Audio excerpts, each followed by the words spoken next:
di sebuah desa kecil di pinggiran kota. Hiduplah sepasang suami istri muda bernama Ryan dan Hilda. Mereka baru 2 tahun menikah dan selama itu tinggal di rumah orang tua Ryan.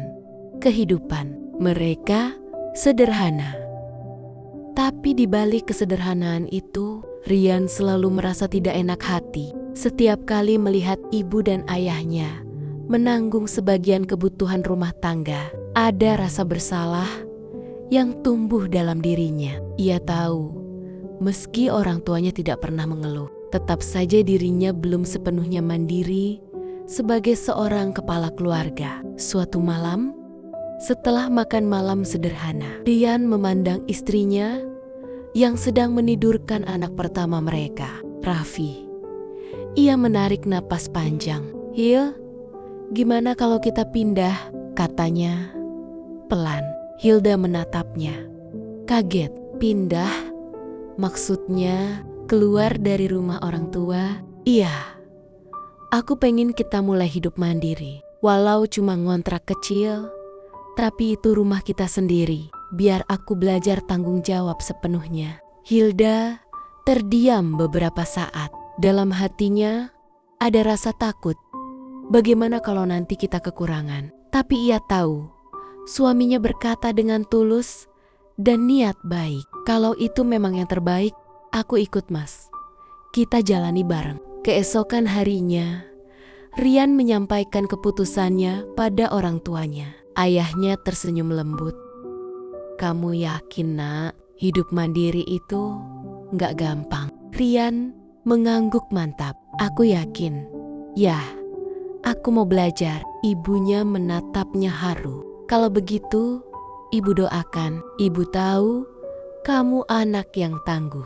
Namun, kabar tentang niat mereka cepat menyebar ke telinga para tetangga dan keluarga besar. "Waduh, masih muda udah sok-sokan pengen mandiri," celetuk seorang tetangga. "Baru kerja serabutan aja udah pengen ngontrak, nanti juga balik lagi," ujar yang lain sambil tertawa kecil.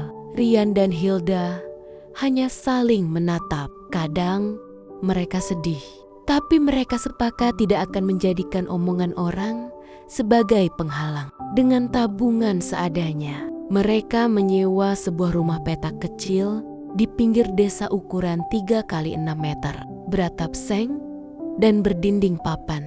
Saat pertama kali masuk, Hilda hampir menangis.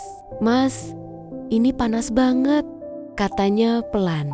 "Iya, tapi ini rumah kita sendiri. Hil, kita bisa betah kalau dijalani dengan ikhlas," jawab Ryan sambil tersenyum. Ryan bekerja sebagai buruh di bengkel las, sedangkan Hilda membantu tetangga membuat kue untuk dijual di pasar. Setiap pagi, mereka berangkat bersama, meninggalkan Raffi di rumah Ibu Ryan untuk sementara. Mereka bekerja keras. Kadang Ryan pulang dengan pakaian penuh debu, tapi wajahnya tetap penuh semangat. "Kita harus kuat, Hil.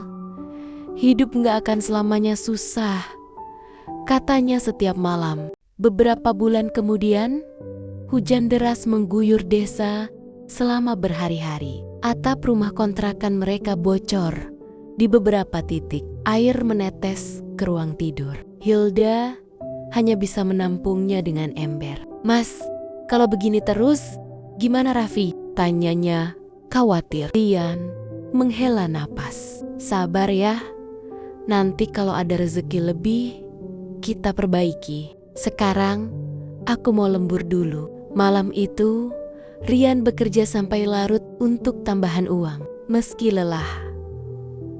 lelah, ia merasa puas karena sedikit demi sedikit hasilnya terlihat.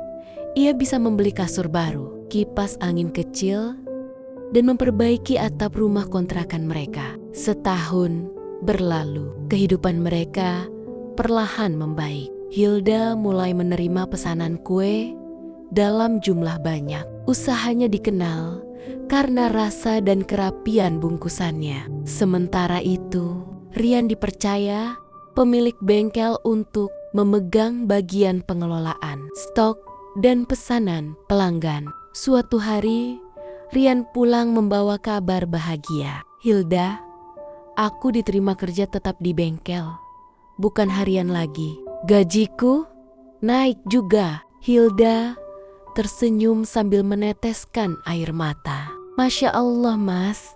Doa kita dijawab." Mereka pun menabung sedikit demi sedikit, bukan hanya untuk kebutuhan sehari-hari, tapi juga untuk masa depan Raffi. 2 tahun setelah mereka memutuskan hidup mandiri, banyak hal berubah. Rumah kontrakan mereka kini tampak lebih rapi dan nyaman. Mereka membeli lemari kecil, televisi bekas, dan beberapa perabot baru. Yang lebih membahagiakan, keluarga besar dan tetangga yang dulu mencemooh kini mulai menghargai mereka. Saya salut sama Rian dan Hilda. Ternyata bisa juga ya hidup mandiri tanpa nyusahin orang tua, ujar seorang tetangga suatu sore. Rian hanya tersenyum. Ia tak pernah menyimpan dendam. Baginya, perjalanan ini bukan untuk membuktikan siapa yang salah, tapi untuk menunjukkan bahwa keyakinan dan kerja keras tidak akan mengkhianati hasil. Suatu hari, mereka pulang ke rumah orang tua Rian untuk bersilaturahmi. Saat itu, Raffi sudah berlari-lari kecil di halaman, tertawa riang. Ibunya menatap rumah mereka dengan bangga. "Ibu senang lihat kamu bahagia, Nak. Ternyata kamu bisa buktikan kalau kamu kuat." Rian mencium tangan ibunya dengan haru. Semua ini juga berkat doa ibu. Kini, Rian dan Hilda hidup sederhana tapi bahagia.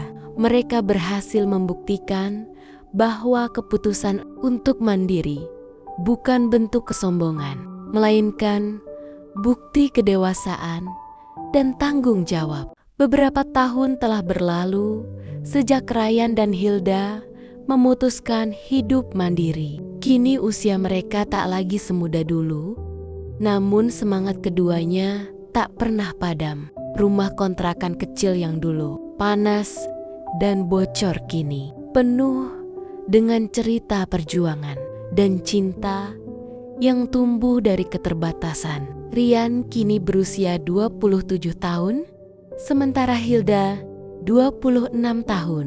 Setelah bekerja bertahan-tahan di bengkel milik orang lain, Rian mulai berpikir untuk membuka bengkel kecil di rumah kontrakannya. Setiap hari, ia menyisihkan sedikit dari gajinya untuk membeli peralatan bekas. Kunci pas, obeng, dongkrak, dan kompresor kecil ia kumpulkan satu persatu. "Hil, aku pengen buka bengkel sendiri, mungkin kecil, tapi biar aku bisa kerja di rumah, bisa sambil lihat kamu dan Raffi," ucapnya suatu malam. Hilda tersenyum. "Mas, aku dukung. Kita mulai aja pelan-pelan. Kan dari dulu kita juga belajar dari nol." Beberapa minggu kemudian, halaman depan rumah disulap menjadi bengkel sederhana. Hanya ada papan bertuliskan bengkel Rian Motor Service, jujur dan murah.